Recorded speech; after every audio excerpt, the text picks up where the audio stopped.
It's been a botched operation. The president's a keen observer of the economy, and he understands that this is hurting the very working and middle-class Americans who he campaigned for. And I do believe he's looking for an off-ramp to end the war. Khanna, a Democratic congressman from Silicon Valley. He forced the release of the Epstein files. We just need it all out there. We need transparency. Now he's trying to stop the Iran war and talking about how his party can win over America. We are going to build a cohesive, multiracial democracy where everyone has an economic stake. That, in my view, is where the heart and soul of the American people are. From Bloomberg Weekend, this is the Mishal Husain Show.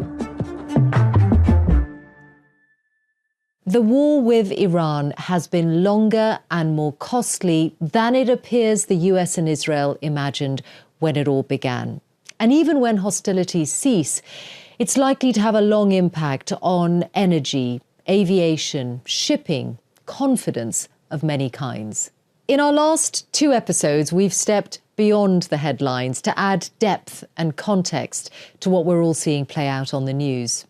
And this time, we've gone for a view from Capitol Hill, where lawmakers did not get a say on this use of force. Congressman Khanna has been in the House of Representatives since 2017. He's elected from an incredibly wealthy district in California. It's home to some of America's biggest tech giants and to some of Silicon Valley's most prominent individuals.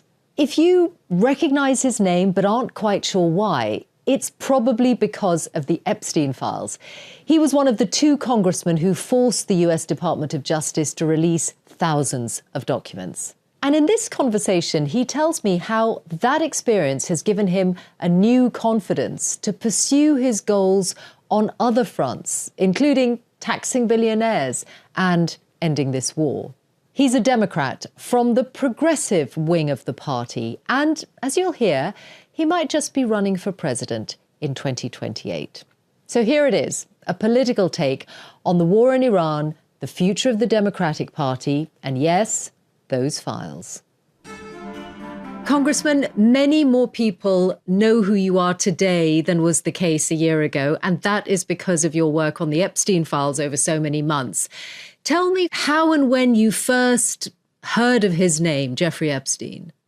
Well, I heard years ago, during the first Trump administration, there was reporting about survivors who had been raped, abused by this man, Jeffrey Epstein, and that there had been a cover-up and not appropriate prosecution. And at that time, Elijah Cummings was the chair of the Oversight Committee, and we put out a statement saying we should investigate it. But then I didn't think much of it. I had pushed for investigation, but it really resurfaced when there was a lot of press coverage by Julia Brown and others with the Donald Trump campaign. And I started to follow it closely about these survivors who had been abused and abandoned by our Justice Department. Did it feel, nevertheless, like a big move for you to get involved as you had? Because, look, you represent Silicon Valley, one of the wealthiest and most powerful places in the country, if not the planet. And your own writing and work has been a lot about the future of the economy and the future of tech. And then here you were going out on a limb for the Epstein survivors. Well, I didn't realize quite how many powerful people would be implicated. The reason I did it initially is I understood how much of an issue this was to a lot of people. The sense that there are two tiers of justice in America, that the rich and powerful can get away with something that ordinary Americans can't. I had visited factory towns, Trump districts, podcasters, and I understood that this was a matter of fairness for a lot of Americans. As I got more deeply involved with the partnership with Massie, I met the survivors, and it became a very personal and emotional issue for me. People in my office in tears, reliving their trauma. And I would never have expected that this would become a cause that I would end up getting so involved in and championing. But it was an organic process of really getting to know these survivors and being horrified about how they were treated. Thomas Massie, of course, the Republican congressman you worked with on this. To date, what do you feel you have achieved in terms of the justice? Some of the names are out there. Clearly in the UK, where I am, there has been a process of accountability for some that appears to be underway. What do you feel you have achieved in concrete terms in the US? Well, we forced the disclosure of over 3 million files, half the files, which people never thought would be disclosed. And it's been a moral reckoning for the United States and the world to see so many powerful financiers, politicians, technology leaders, Hollywood leaders caught up with Epstein, what I've called an Epstein class, rich and powerful people who thought that their wealth and their connections shielded them from any accountability, elite impunity. And now there is a reckoning with that in different countries. In some cases, it's led to resignations of powerful people from banks and from universities. In America, though, we need to do more. We need to have investigations of people who gave vast amounts of money to Epstein. We need to have investigations of those who have been credibly accused of raping and trafficking, and there need to be prosecutions. But what this has shown the nation is that there are people like Massie and me willing to stand up to the powerful, willing to say that you can't have elite impunity, willing to say that there needs to be one system of justice in this country. And that's the first step to restoring trust in a democratic project. Do you think that prosecutions will come in the US? I know that after the release of the files, you were one of the people allowed to see unredacted files. Give us a sense of what that experience was like. How many names were there that really jumped out at you, especially in relation to the body of what was written underneath those names?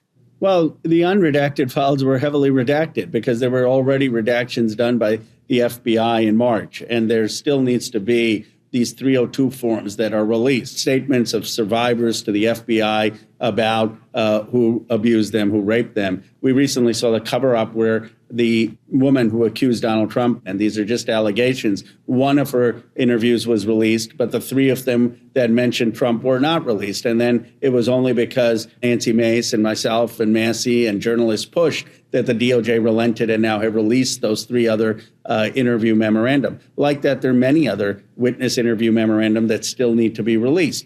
I'm not saying that all of the allegations are true or not. That's for the investigation and prosecution and American people to decide. But what there shouldn't be is a cover-up, which is a violation of the law. It shouldn't be members of Congress having to expose this. There needs to be the release of the rest of the files. And some of the people whose names are in there say that while they were associated with Jeffrey Epstein, some of them say that they had no knowledge of his crimes. I wonder if you have reflected at all on the way that you phrased it in the act, which I read through in preparation for the interview. This is the act that you spearheaded and which in the end Donald Trump said Republicans in Congress could vote for. You made it impossible for him to withstand. But the fact that you put this very tight time frame in there, that not later than 30 days after the date of the act, the Justice Department had to release the files. On reflection, do you think some of that led to the very messy nature of what ensued, that some of the names of the victims and really difficult details for them did end up becoming public? No, because the Oversight Committee had a subpoena for these files back in August. So the Department of Justice had months to be preparing this. And the fact that they weren't preparing this is a total violation of the law. Our law kicked in November, but they should have already been preparing all of this back in August. And they could have petitioned for more time to confer with the survivors' lawyers, but they refused to meet with the survivors' lawyers. They refused to meet with Massie and me. They refused to meet with any people to take help. And then the first round, they basically released nothing. And then they waited another month to release more information. So they delayed as is. So the only thing that explains this is both a cover-up and incompetence at the DOJ. So where do things stand now? Do you think that you are going to get further along the road towards more accountability, towards prosecutions? Because now this has moved away from the news agenda, not least because of this war. Well, it's moved away from the front pages, but there's still many Americans who are outraged by what happened. And they're outraged on behalf of the survivors, hundreds of survivors who were raped or abused, who haven't had justice. But they're outraged at the larger thought that you can't have a group of people who are rich and powerful and because of their connections, because of their wealth, believe they're above the law. That undermines the very trust in the nature of the democratic project, that it undermines the sense that the government isn't corrupt and beholden to a few. And if you are like me, a progressive Democrat who believes we need to tackle wealth inequality, that we need national health insurance, that we need universal child care, that we need a living wage, that we need a free public college and 1,000 new trade schools, a new economic patriotism, then you need to restore trust in the democratic project, and that means holding this Epstein class accountable. And so we will continue to fight for it. This is not about being in the news cycle or being on the headlines. This is about a commitment to restoring our democracy with one system of justice. I do want to explore that, the link between the work on the Epstein files and other causes and issues which you're passionate about. In these last 6-8 months that you've worked on this, what has it done to you? Has it given you a new resolve, a new courage, a new determination that if you needle at something and you get the administration into a corner, that you can achieve something?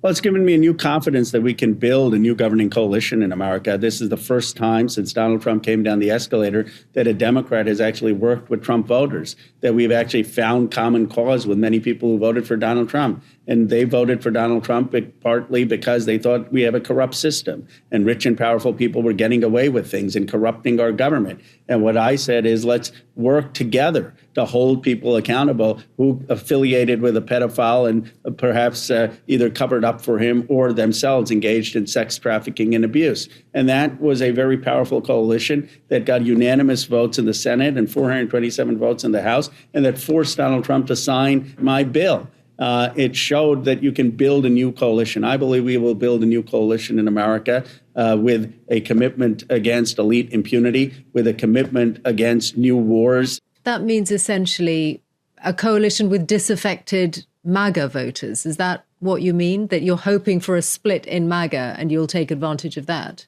Well, it means having progressives who have been calling for holding the elite accountable. It means having progressives who've been calling for tackling wealth inequality and against these endless wars. It means independent voters who recognize that there needs to be a reform in a country where too few have had power and that there isn't a sense of equal justice for all. And it means some of the voters for Donald Trump who were upset by the corruption in our government, who had lost faith in the democratic project, who have been upset that we've been going to these foreign wars, that they can come along in a true coalition that's going to put working and middle-class Americans first and take on a society that has been tilted to the very powerful. That is the modern FDR coalition. It is a coalition that's going to win, in my view, in the future of American politics.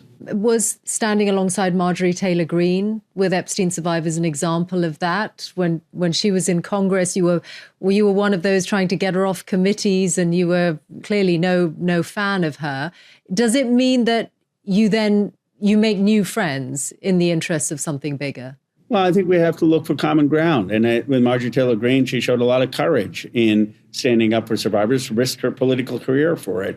And we were talking before she left Congress of expanding Medicare. We were talking about possibly dealing with the housing crisis. So what we need to do in this country is not to shame voters who voted for Donald Trump, but to approach them and to engage in dialogue, not to compromise our values on abortion rights or LGBT rights or immigrant rights, but to approach people who may have voted for Trump and say, why did they have such anger at the system? What is it about the country that's not in the right direction? And where can we find common ground to offer a new national purpose for America that heals the divides and offers a pathway for economic independence for every family in the 21st century? So where does your effort to stop this war fit into all of that? Because you haven't had any luck yet in getting, for example, your war powers resolution through Congress. Are you essentially hoping that the mood of the country turns against the president on this?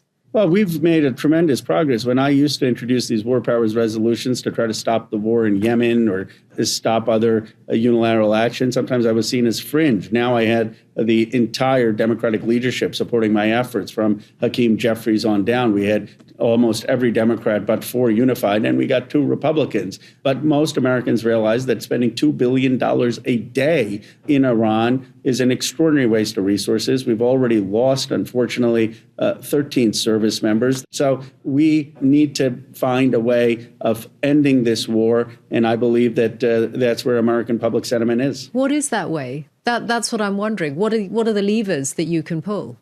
Well, first, to stop the bombing, stop the actions that we're undertaking with our military, and then to be very clear to the Iranian regime, which, by the way, now we have Khamenei Jr. instead of Khamenei. I don't know, understand what we've accomplished. We have a 56-year-old hardliner instead of an 86-year-old. But to be very clear that they cannot develop nuclear weapons and that they cannot continue to enrich uranium, to engage with Oman in those negotiations, and that they should not be and cannot be hitting ships in the Strait of Hormuz. But that requires diplomacy and statesmanship, and I believe we can do that. And we can look at what a negotiated settlement with Iran is that denies them nuclear capability. Do you think the president is looking for some kind of off-ramp now? Do you think this has not gone according to what he was promised or what he was expecting?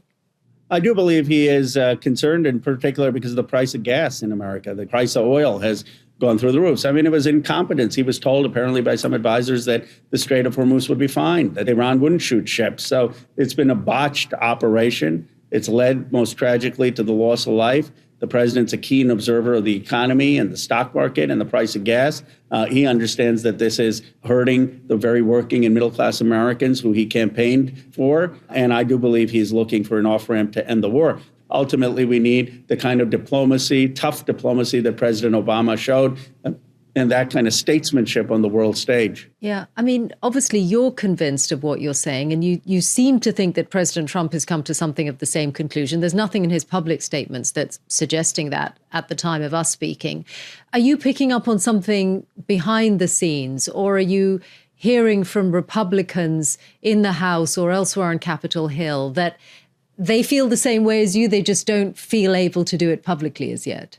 Well, Trump's statements are all over the place. One day he says we're going to end the war, we won the war. The other day he says, no, the war is going to continue. So it's very hard to see where his head's at. But what I am hearing from House colleagues, Republican colleagues, and from MAGA influencers is that they're concerned about the price of gas going up. They're concerned about more American lives being lost. They're concerned that we're not able to change the regime, as many of us were warning that regime change wars are just not achievable unless there's huge cost of ground troops. They understand that young men in this country don't want to be drafted or sent out to die to Iran or the Middle East. And so there's increasing pressure on the president. Now, he has a strong base of support still among Republican elected officials, and they're going to give him some time. But I believe the pressure is going to continue to mount. And there are other war powers resolutions, including by moderate Democrats like Josh Gottheimer, that will come up for a vote. But in the meantime, you said something the other day which really stuck in my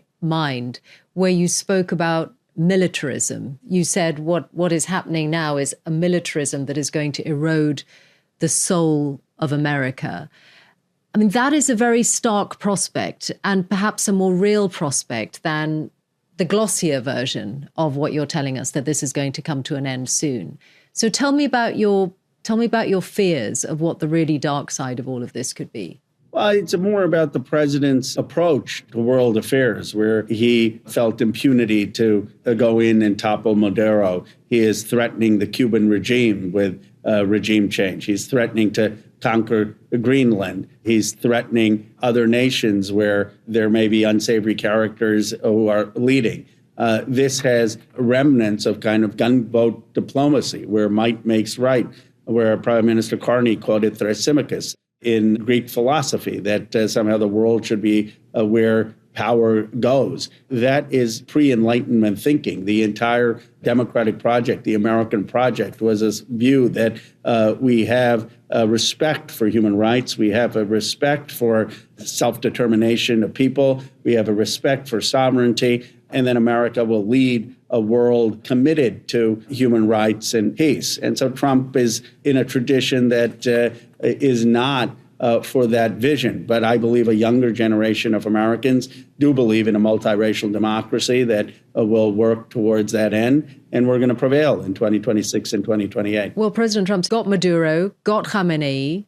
Do you think that Cuba could well be next? Is that now a more realistic prospect after Iran? Well, there's concern, and that's why I've spoken out that what we need is a negotiated deal in Cuba, the like what Ben Rhodes negotiated under Obama, that you could have Cuban nationals in Florida and around the country investing in Cuba, helping create economic redevelopment in Cuba. The Cuban government could be up for that and lifting some of the travel restrictions and sanctions. That would be in the interests of a lot of the Cuban expats who are in the United States, and it'd be in Cuba's interest. But what we can't do is try to topple regimes. And Trump has a infatuation with that, obviously, but he also has another wing of his party that has been opposed to these overseas wars. And my sense is that it's a continual tug of war with him. And I am pushing for the side that'll get him to stop this kind of military threats. Let's talk about you, because you were talking about having a new confidence after your achievements through the Epstein files. And I was thinking about your background, your parents having come to the US from India, and about the fact that in some ways your work is part of your family life, in that your grandfather was a member of parliament in India. Well, he was jailed by the British monarchy as part of Gandhi's independence movement in the early 1930s. He was working for Lala Lajpat Rai, and then in the 1940s. I chuckled when I saw one of the British papers have a headline, British monarchy jailed grandfather, grandson in United States Congress may topple the British monarchy. Not that that's my goal, but after former Prince Andrew was arrested, there were several headlines like that. I do think that my commitment to justice, my commitment to self-determination for nations, my commitment to moving beyond a colonial model of the world stem from the values of my faith, of Gandhian Hinduism, and from the example of my grandfather. In those days, of course, America was very much pushing Britain, that, you know, telling Britain that the age of the colonies is over and that it was essential at the Second World War to allow nations to become independent. Yeah, Roosevelt basically told Churchill, stop it. Churchill had no choice but to relent. And of course, I give the credit, of course, to people in the Indian independence movement as well. Yeah, but I just wonder whether now what you're describing about America's actions on the world stage, would you call it neo-colonialism, the desire to have a pliant government in Venezuela under America's control, and the President Trump intervening in other parts of the world in a way that he never suggested he would in his campaign? Well, the interventions are wrong, and it pales in comparison to the evils of British colonialism. I mean, that was generations of exploitation of people in India and Africa that are unconscionable. But do I think that President Trump has taken actions in violation with American ideals? I do. But I believe that is actions that aren't reflective of the emerging majority in the United States of America. Are you running for president in 2028? Well, we'll see. I'm focused on having Hakeem Jeffries become speaker. And, you know, the politics is like tennis. If you start thinking about who's going to win the set, you'll lose the point at hand. So I'm focused right now on building a majority. But I have a new moral vision for the country that respects the rights and sovereignty and territorial integrity of other nations. Yeah, I mean, particularly I ask this question in relation to what you're saying about the use of force, because, I mean, I'm trying to think of an American president who hasn't sent forces into action elsewhere in the world. It is a part of the exercise of presidential power more often than it is not. What would your guiding light be on committing American forces overseas?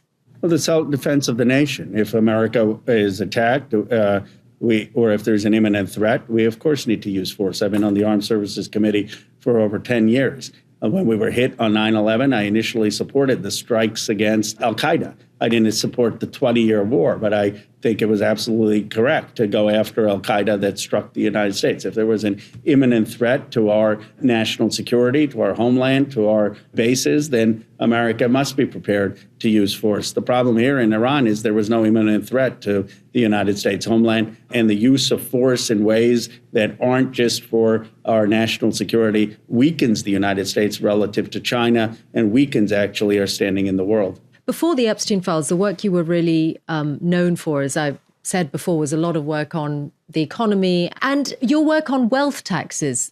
You've supported a federal wealth tax, a tax on billionaires. You've also backed a similar measure at home in California.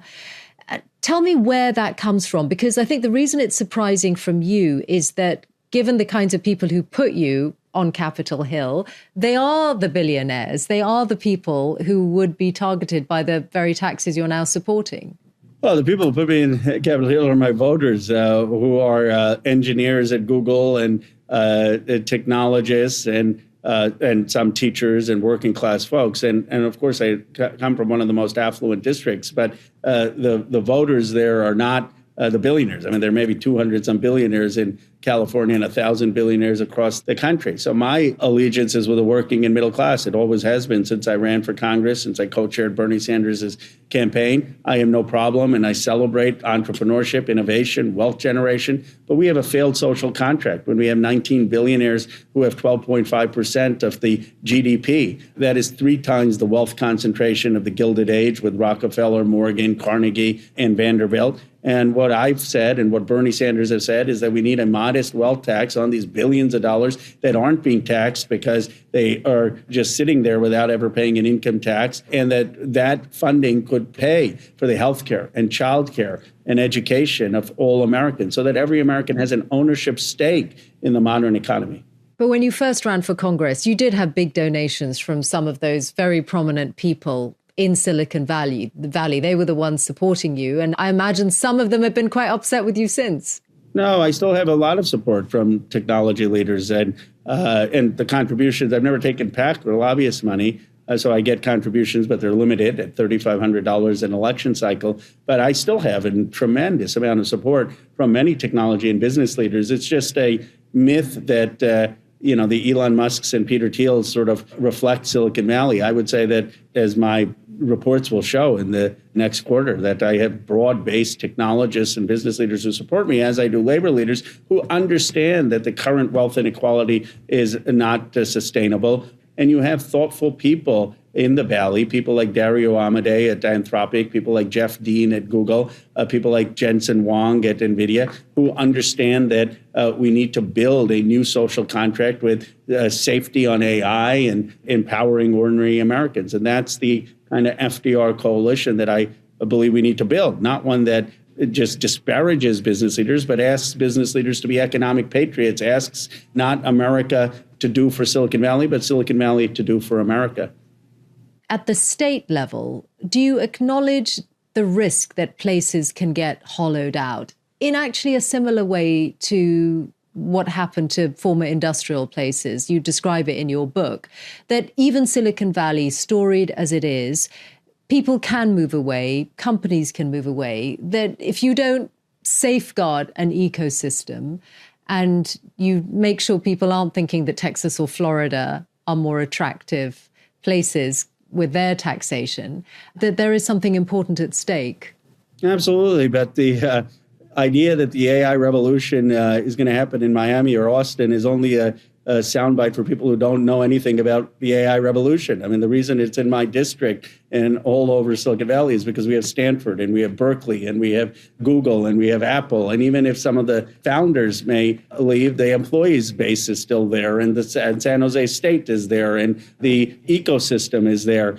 So what we need to do, what's actually threatening it, is the cuts to NSF, the cuts to NIH, the cuts to university research, the restrictions on immigration, the blanket tariffs. Those are the things that pose stress. Now, we want to make sure that we don't tax paper billionaires and illiquid assets, and we need to make sure that we're not taxing voting shares. And of course, there are things that have to be done properly in designing a billionaire tax. And you should have thoughtful economists, people like Daron Acemoglu, who's an MIT Nobel laureate at MIT, or Simon Johnson, or others help in the technical construction of these ideas. But one can have a tax on billionaires of a modest amount and still have a vibrant ecosystem of innovation. So you're confident it's not going to cost you your seat, because you have now got a challenger in California who's being funded by people with a very different view on that tax? Well, I take nothing for granted, and we will always campaign hard in the district. But, my belief is that most people in America and most people in my district believe that everyone should have health care and people should have child care, and that the cost of living is too high. and that we need not to just see the massive wealth inequality, that we need a social contract where people can succeed, but working and middle-class families can have economic security and economic independence. This is the theme that you've mentioned several times in this conversation, that progressive coalition, that new social contract. Is that the firm conclusion that you have come to after the last presidential election defeat, that it is that kind of agenda that not only wins the candidacy for the Democrats next time around, but wins the country?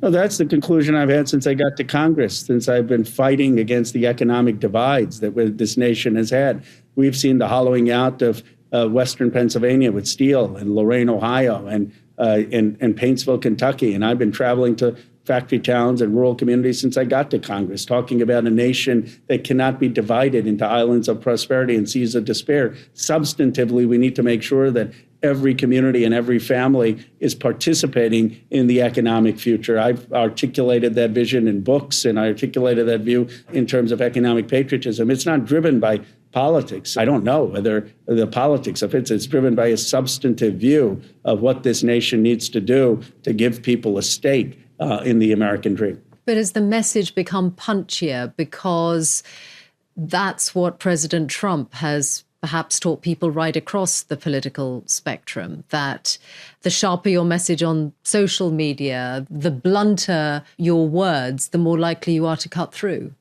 Well, I think that the message has gotten sharper in terms of holding the elites accountable with the Epstein class and the work I have done. And the message has become more believable in that I have shown the capacity to build coalitions and get legislation through that others thought was improbable, that I have managed to get Donald Trump to sign my bill. People often come up and say, thank you for your work, more than thank you for your advocacy. And I think the American people are looking for workhorses, for people who are actually going to substantively improve their lives. I guess what I'm really asking is, do you really think a progressive Democrat can win the candidacy and the country in 2028? Someone from your wing of the party? Well, if Bernie Sanders were 15 years younger, he would be the next president of the United States. Now, no one has his trust and popularity on our wing, but I believe what will win the country is someone who has a bold, fresh economic vision, combined with a commitment to rights, saying we're not going to throw the immigrant community under the bus. We're not going to throw the black community under the bus by bashing DEI. We're not going to throw the LGBT or trans community under the bus, that we are going to build a cohesive, multiracial democracy where everyone has an economic stake. That, in my view, is where the heart and soul of the American people are. And we need leadership that will inspire us to fulfill that destiny. In our final minutes, and I know politicians always have to be really positive and forward-looking and optimistic, but let me behind that for a moment. I'm not going to call it a mask. I'm going to ask you, what are the things you worry about? Like, if you wake up in the middle of the night, what do you think could stand in the way of all of that, the vision, the dream? Well, look, when you have a story like mine, and my grandfather jailed twice by British colonialism, my parents immigrants to America. I was born in Philadelphia in 1976, grew up a middle-class life with a chemical engineer father and a teacher's assistant mother, and took out a lot of loans for higher education, but had people who believed in me in Bucks County, Pennsylvania, 97%, 98% white, teachers who believed in me, Little League coaches who believed in me. And then this country elects me after having served President Obama at the age of 40 to represent the most economically consequential place, arguably, in the history of the world. 1/3 of the stock market in my district, $20 trillion, Apple, Google, NVIDIA, Broadcom, Tesla. You can't help but be hopeful about the American story. We will be the first cohesive multiracial democracy in the history of humanity. That will be our civilizational accomplishment. What I worry about is the pain and damage that people will do in the meantime, the pain and damage to immigrant families in our country, the pain and damage to the young schoolgirls who were killed in Iran, the pain and damage to our service members who've lost their lives. There is innumerable pain and damage that Donald Trump can continue to do in the next 3 years. And while the trajectory of American democracy, in my view, is on a place that I would bet on, the violence and hardships and suffering en route to that destination is something that concerns me, worries me, saddens me, and pains me. Congressman Ro Khanna, thank you. Thank you. And that's where we left the conversation. Before we leave you, I do want to add that those unverified allegations against President Trump that were mentioned have been described by White House Press Secretary Caroline Leavitt as completely baseless. She says Donald Trump has been totally exonerated by the release of the Epstein files. Elsewhere, Congressman Khanna alleged that there had been a cover-up by the US Department of Justice. In a letter to lawmakers, the DOJ said it didn't redact or withhold documents to protect anyone's reputation or over political sensitivities. It has also said that documents are only withheld if they fall into one of these categories. They're a duplicate, they're privileged, or they're part of an ongoing federal investigation. And just a reminder, the context around every conversation is always there in my notes to the written version, and you'll find those at bloomberg.com/Mishal.